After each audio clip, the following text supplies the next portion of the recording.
Hello mga ka-FLab, magandang araw sa inyong lahat. At ngayon ay mayroon tayong gawing video tips tungkol sa power amp.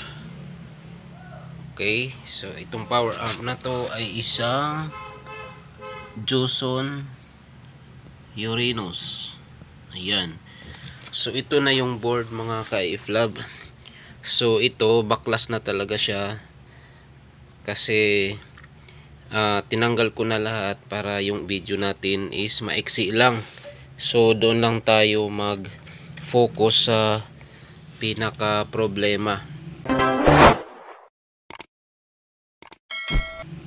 Okay, so i-ano lang natin, ikwento ko lang yung nangyari sa amplifier na ito.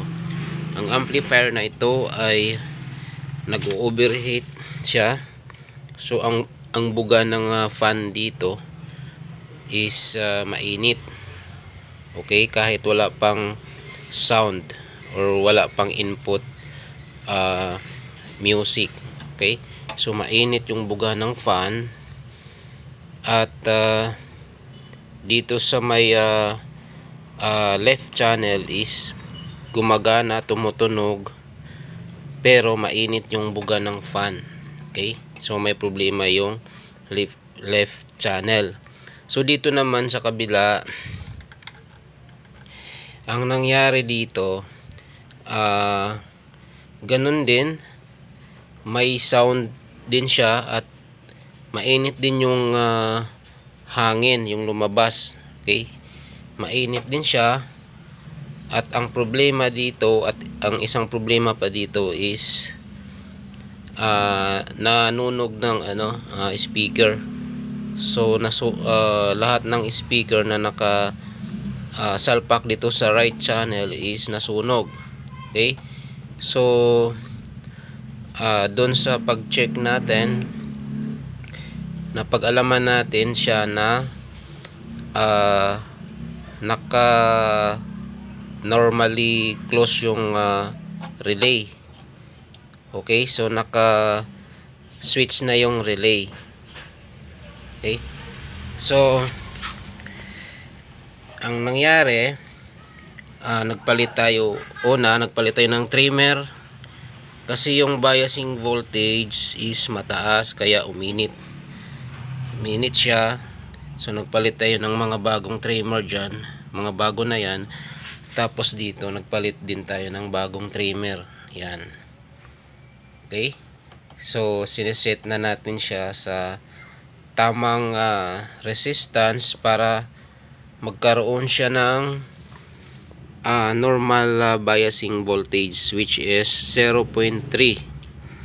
Okay, so pwede rin nating taasan to 0.4, kaya lang mabilis masira or mabilis siya mag-init.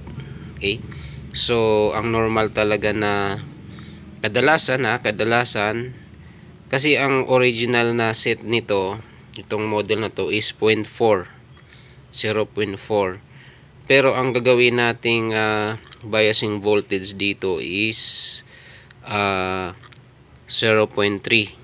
para hindi siya mag-init or hindi siya mabilis mag-init. Okay, so dito sa nilagay natin na or settings natin ng trimmer, or itong trimmer 1, itong itagilid ko lang siya. Ayan, so 102 VR1. So ito 102 VR1 ang nakasulat dito. Ang settings ng trimmer ko dyan is 220 ohms. Okay, 220 ohms. Dito naman sa kabila, itong nakalagay na may nakasulat dito na 202 VR1. So dito may nakasulat dyan sa ilalim ng trimmer na yan. So ang settings naman natin dyan is 1.8. Okay, 1.8 1.7, 1.9. Ang kalalabasan niyan is 0.3 bias voltage. So dito, yan. From base to emitter, ang masukat mo dyan is 0.03. Kung ang settings mo dito is 220 at 1.8. Okay, so ito nasosolve na natin. Mayroon na siyang 0.3 biasing voltage from base to emitter. So normal na siya. Ngayon ito rin, so normal na rin siya. Normal. Okay, from base to emitter is 0.3 volts, which is ito yung tinatawag nating biasing voltage. Okay, so ngayon mayroon pa tayong natirang problema. Okay, kasi nagpalit nga tayo ng relay dahil ang relay is na stack up na. So naka normally close na yung relay, hindi na bumabalik sa normally open. Kahit walang supply, naka normally closed pa rin. So naka on or naka contact. Okay, so kaya naman yung speaker na nilagay sa right channel is nasunog.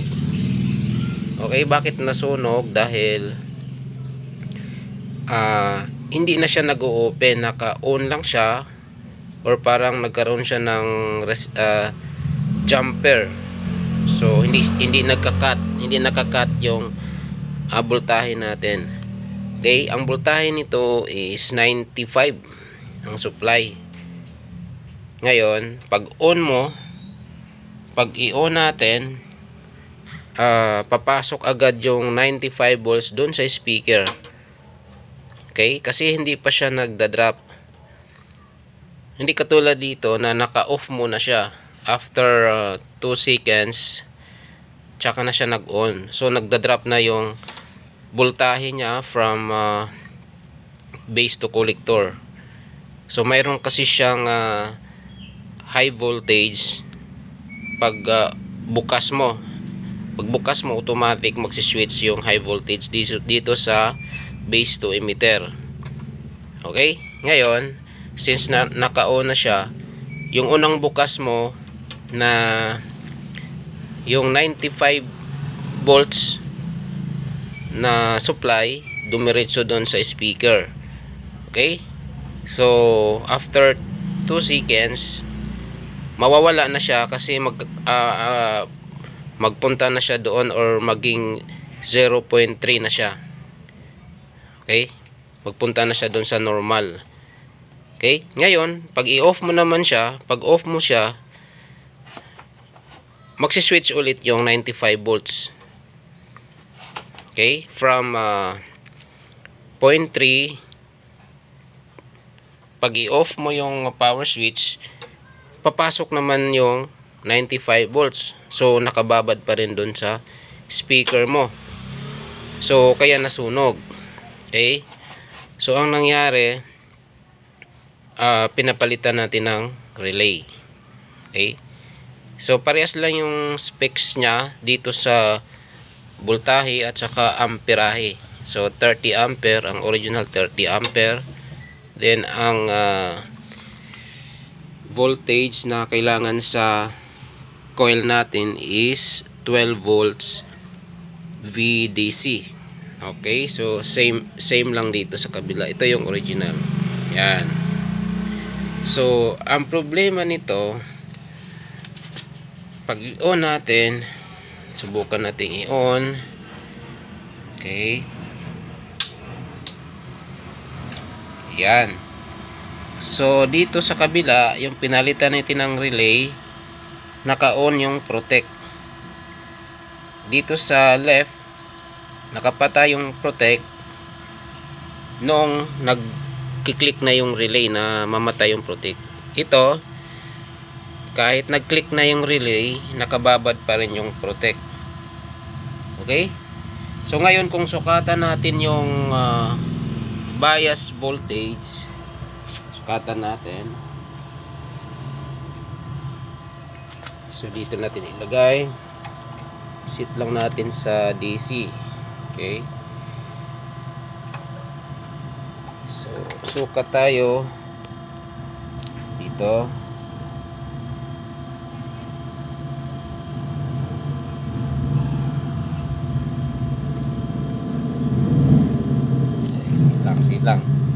Wait lang, hindi natin nasaksak yung ano niya, positive niya. Okay, off muna natin ha. Nalimutan natin i-connect yung VCC, yung positive.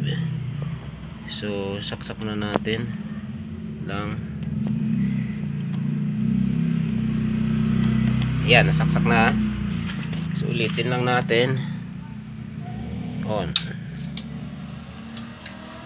Yan, ganun pa rin siya. Okay, so sukatan natin yung bias voltage dito sa base to emitter. Okay. Ayan, so mayroon tayong 0.3. So normal talaga siya. Ayan, 0.3. So try natin sa kabila. Ito. Ayan, 0.3 din. So ngayon, kung lagyan natin na siya ng audio or sound, or mag-input na tayo ng sound dyan, tutunog na siya. Kaya lang, nakailaw pa yung protect. Okay? So ngayon, ito yung huling problema natin. Okay? So ang gagawin natin dyan, off na natin. Ang gagawin natin dyan, dahil ito yung itong bago nating relay is hindi natin wala sa specs kasi wala nakasulat dito kung ilan yung resistance ng coil. Okay? Ang nakalagay lang dito is yung voltahe tsaka amperahe. Walang resistance sa coil. So dito sa kabila, since na ito yung original, tingnan din natin.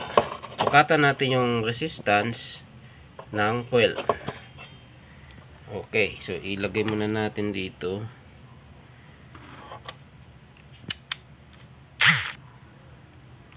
Sa resistance yan. Dito na tayo sa ohms. Okay. So dito tayo magsukat ng resistance dito sa dulo-dulo ng diode yan. Itong IN 4007 yan. So sukatan natin yung resistance dyan kung ilan. Okay. Sukat. Yan, tusok lang. Wait lang ha.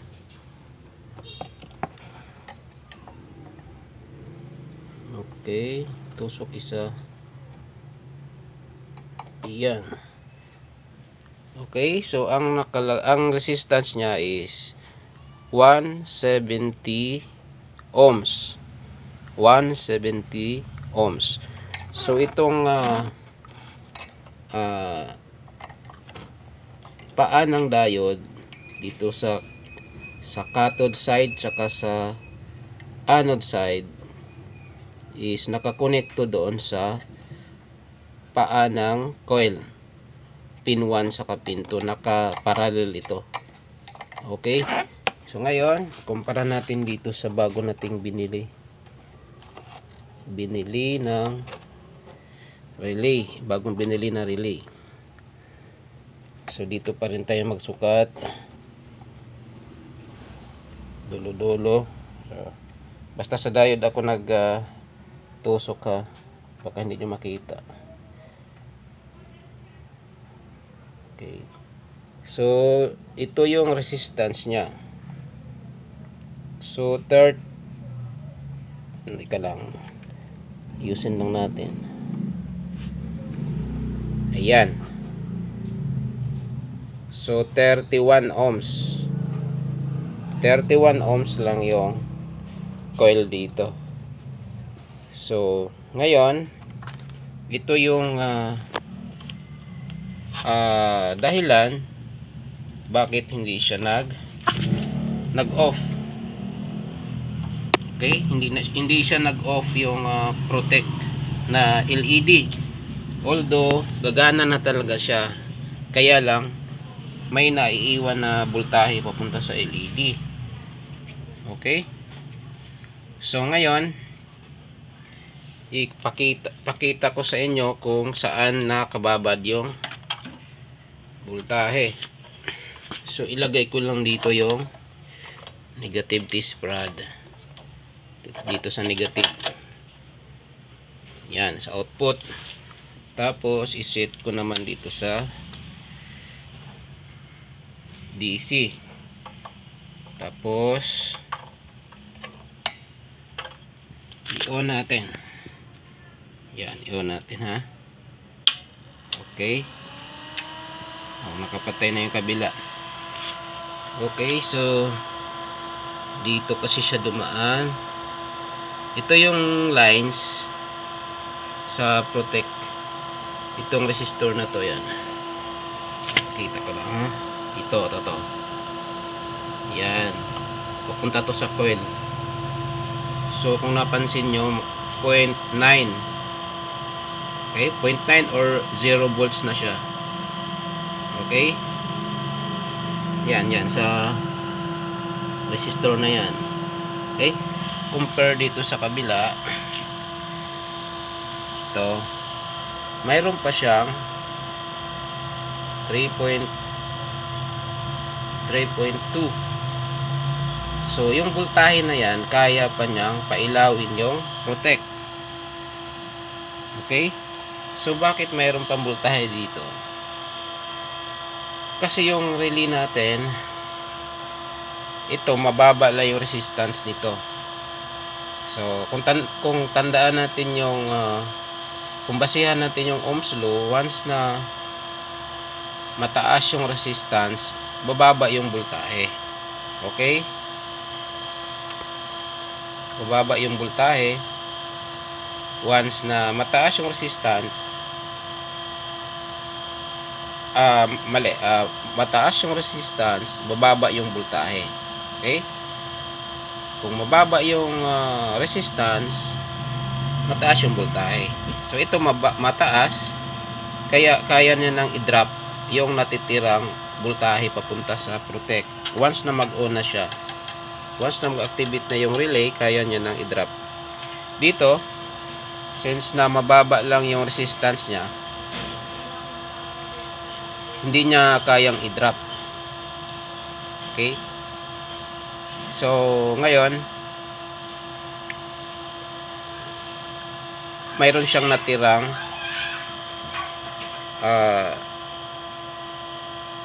2.2 to 3 volts. Ayan. Okay. So dito wala na dyan. Ayan. Okay. So ngayon, ang gawin natin dito sa kabila, puputulin natin yung isang linya ng relay natin dito sa may coil. Okay, dalawang paa, puputulin natin yan at mag-insert tayo ng resistor, yung fixed resistor, para mataas or mapataas natin yung resistance ng coil. Okay, so mag-series lang tayo ng resistor dito para maging 100 plus na yung resistance niya, 100 plus ohms. Okay, kasi ito 100 plus dito sa kabila. So ngayon, tanggalin ko muna at maglagay tayo ng resistor para madagdagan yung resistance ng coil natin. Okay? So patayin muna natin. So ito na mga ka-iflab, naglagay tayo ng 50 ohms na resistor. Okay? So 1 watt. Okay, so ito dalawang 100 ohms na 0.5 watts ang nilagay natin in parallel. So ang resulta nito is 50 ohms 1 watt. So kinakat natin yung line papunta dyan sa may relay. Okay, so sa may coil ng relay. Okay, para madagdagan yung resistance niya. Okay, so ngayon i-testing na natin. Okay. Okay, so ito na mga ka-iflab. Testing na natin kung hindi na ba siya mag-ilaw yung protect. Ayan. Lagay natin. Okay, so i-on na natin.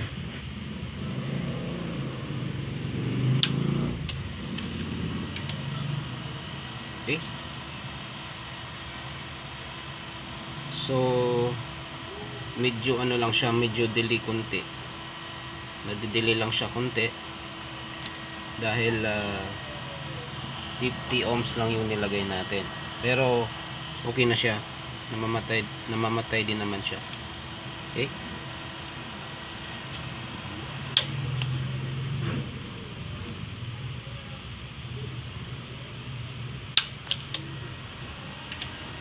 Yan. Okay. So konting-konti lang yung delay. Kasi pag taasan pa natin to, hindi naman siya mag trigger. Kung taasan pa natin yung resistance, kung dagdagan pa natin yung resistance. So tandaan, yung resistor natin is mayroon siyang tolerance. So kung maglagay tayo ng mas mataas pa, possible kung magkaroon na siya ng voltahe na dadaan sa kanya, possible na magtaas din yung ano niya, resistance. Depende dun sa kanyang tolerance. So nagbabari siya, pero konti lang naman. So ang konting taas ng resistance is malaking voltahe ang mawala. Okay? So pwede na yan, itong 50 ohms. Kung mayroon kayong 70, 60 ohms, so pwede rin para magsabay talaga sila dito. Okay, so konti lang naman yung resistance or konti lang naman yung delay. Ayan. Okay, so yun na natin, i-testing na natin mga ka-iflab. At ito na mga ka-iflab, gumagana na siya at maganda na yung sound niya. So huwag kalimutan mag-subscribe at salamat sa panonood.